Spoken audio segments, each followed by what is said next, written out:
Good morning, afternoon, or evening. I am Stephanie Joy with All Things Social Security and the attorney at Joy Disability. You're about to see what should be a question and answer format type of chat from our live session on a particular topic that we find that a lot of people keep asking about. So I'm sharing it here. If there are pieces that could have been added that weren't added during the live, because there's a kind of a fast-paced Q&A that we do every Wednesday at 1 p.m. You might just find that I added something to the end of it to give it a little more clarity and a little more details for those that are interested in that particular topic. So check to see if that's at the end. Otherwise, enjoy the video. Bye-bye. Baxter says, does a long work history help with SSDI claim? I don't think it hurts. I think Jonathan and I have talked about this. Like, it's for the legal things, it's the last 5 years, right? And not being SGA now or since your claimed alleged onset date. So a couple different periods there that can be different from one another. But you can't help but think that when particularly when an ALJ, you want another piece, sees that I don't know, let's say you've been a heavy equipment operator for 35 years, or a nurse in an ER for 35 years, or a teacher, or or a cashier, or a retail associate, or a mailman. You can't help, I don't think, the human aspect is to look and say, that person was a dedicated worker, particularly in the field, and particularly if that person also kind of expresses that last thing I ever thought I'd have to do is be on disability. I'd be working right now. I like my job. I did it for 30 years. I would have quit. Because think about it. Most people will quit their profession or their chosen career if they despise it, right? So most people, I'm sorry, I'm rolling. That's why you see me fidgeting. These wheels are not too good. So I think, yeah, it could be a long history with one kind of work. One employer is also kind of, I think, not hurtful. But even for people, and in this day and age, it's not as common like it used to be. I, for one, never stayed long with an employer, a few years here and there. But the work history, I think, does tell a story. It's not going to hit any of the legal marks, that the check boxes particularly for the initial and reconsideration people that I don't believe have a huge amount of discretion at their disposal. But an ALJ, it's not. How can it hurt for him to know that you have always been a dedicated worker and you clearly took pride in your work? People with sketchier, particularly if there's not like a history of really bad medical problems throughout, which makes some people justifiably sketchy in their work history. They're not going to have that benefit. It's not to say they're going to be hurt by that, though. I just think it's like a extra credit. I just feel like it can affect the mindset of the human behind the decision, which is, a judge. At least he won't have something in the back of his head to the contrary. Right. And there's not a bad chance that judge has also been in his field or her field for a long time, too, and understands the dedication that requires. And, when people are proud of their work, even though, no work environment is perfect, that causes them to stay longer because they have a work ethic and all that business. So, and again, this is not to put down job hoppers. Like I said, before starting my own practice a few decades ago, I didn't stay long, I was never quite jiving, you know what I mean? So just saying. Creepy Dreams, thank you, telling me that he could hear me. Tristan, KJ's in the house. You're so funny, KJ. I'm not even gonna repeat that, pal. You're so funny.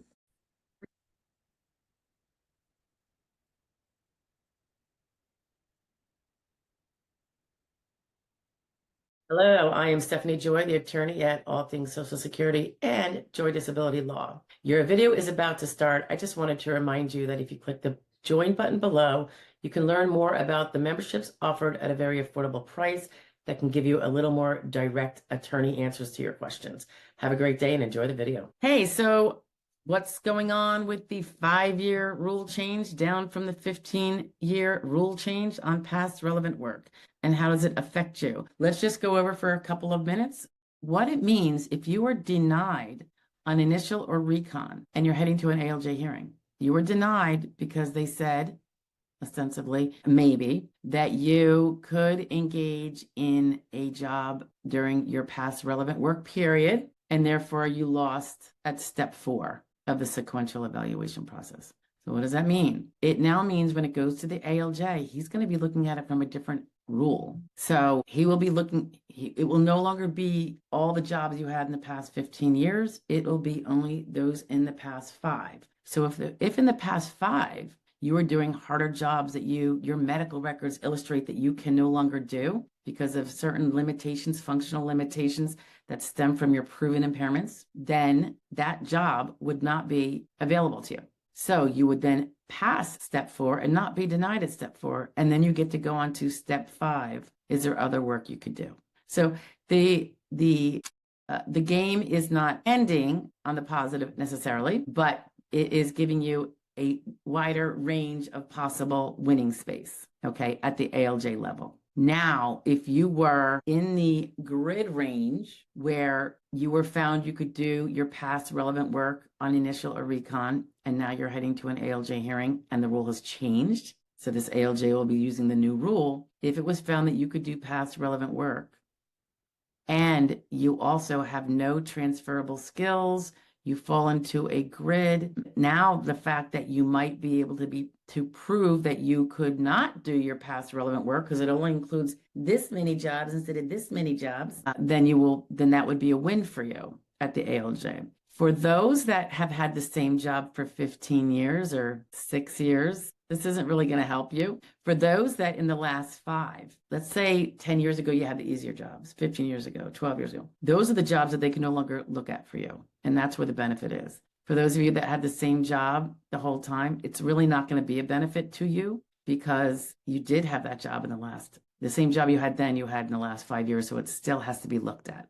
Is that making any sense? Likewise, and this is a little broader, but if it's a different job but has the same, exertional capacity or other requirements, even though it's a different job, but not much has changed in terms of those broader concepts, it might also be harder. But for those that had the easier jobs before, and that is what they said you could still do, they maybe said, yeah, he can't do his most recent job, but he can do that one from 8 years ago. You are the people that this is going to help, okay? Now, you do have to, when you go to ALJ hearing, you have to get your medical evidence really strong, be really diligent about following up with medical treatment and diagnostics and verbalizing or messaging your doctors to, make it clear what your limitations are and how it's really interruptive of your day-to-day activities. And that's your day-to-day activities at home when you're not working, but they can be inferred, deduced, I'm not sure what the word would be, into what that would mean in the work life. And that's why that functional information, such as the function report, is really important.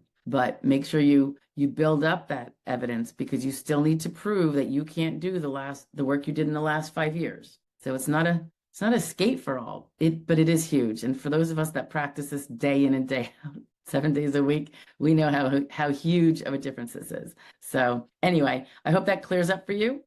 What you got to do if you came out of initial and recon before June 22nd, everything now is different. Even if you're waiting for an ALJ hearing already, not just going forward, obviously this is going to help you. It's a whole new way of looking at it. So I shouldn't say it'll help everybody. Like we said, it's going to help people who have this particular job history that's impacted with the past relevant work definition. Okay. Take care, guys. Later. Hey, so if the subject matter of the video you just listened to is of interest and you want more on it, stay tuned. Here's another one about the same topic, but a little bit different. Bye now. Hey guys, I have huge news.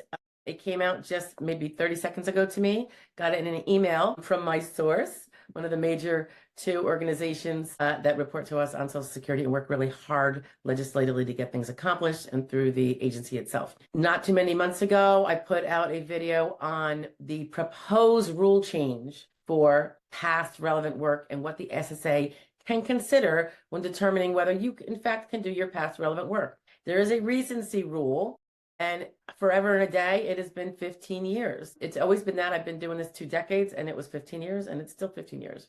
However, they decided they wanted to change it to 5 years. This is so huge. I'm going to attach the video where we talk about why it's huge so I don't repeat myself too much. But guys, this is the first big claimant-friendly, immense claimant-friendly rule change in my lifetime with this. I know during 15 and that whole era, they were creating rules that were really going to be harder for disability claimants.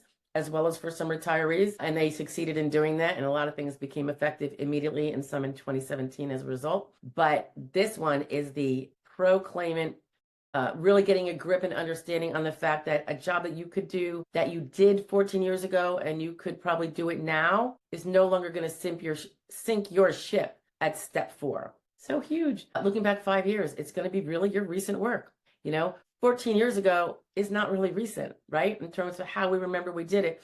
Are the conditions still the same? Are the technologies still the same? The processes, all that kind of stuff, the expectations of output, etc. So they've recognized and they are acting upon the fact that things have changed, and the rate at which probably jobs change and what's needed for a job, the rate at which they change can no longer be contained in a 15-year period. It is much quicker that things change. So anyway, this is huge. And we don't have to wait for 6 months for this to take effect either. It's taking effect June 8th. So what I don't know is, will it be affecting cases that get decided June 8th or after, or will it be affecting cases that get filed June 8th or after?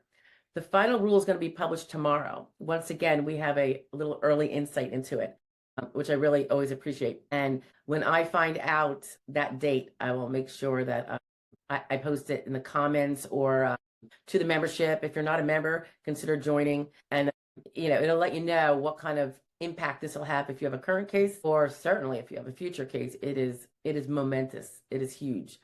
All right, guys, that's it. I'm going to attach the actual further explanation, which I did a few months ago, and I got wind that this was going to potentially be coming down the pike, and I reported it to you. And take a listen.